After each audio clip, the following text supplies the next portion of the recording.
So guys, pipili na tayo ng winner para sa ating XSplit license key, Rackmaster at yung Gigabyte motherboard.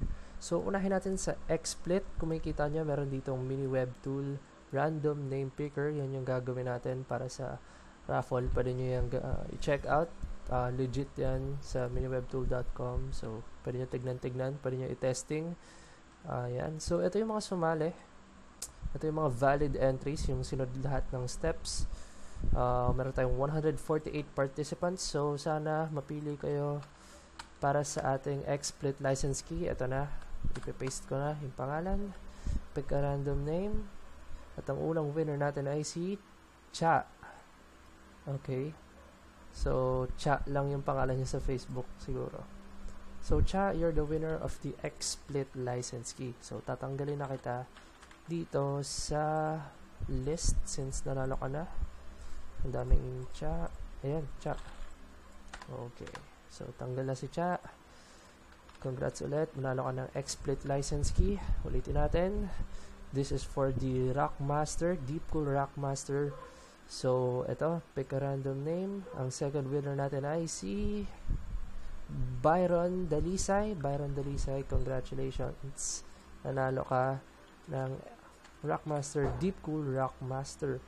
So, next is yung motherboard, which is yung Gigabyte motherboard natin. Pero bago yan, tanggalin muna natin si Byron. Ayan. Okay, copy paste ulit. So, ito na. For the motherboard. Okay. Ito na. Pick a random name. Ang motherboard winner natin ay si Aaron Lim Alam. So, congratulations, Aaron Lim Alam.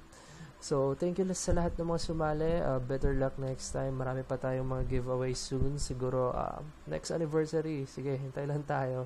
Pwede kaya kung may mga mag-sponsor man dyan, mamimigay ako ng items.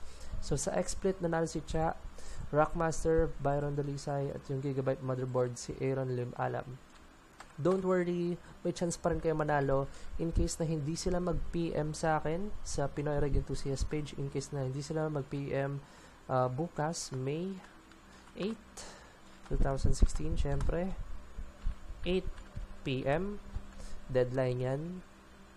Kung hindi sila nag-PM sa time na yan at sa date na yan, ay pipili tayo ng winner. Depende, halimbawa si Cha, hindi siya nag-PM, so bubunot ako ulit ng XSplit winner.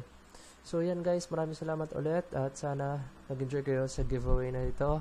So make sure na stay tuned lang sa page namin kung in case na may giveaway ulit kami. At hanggang sa muli.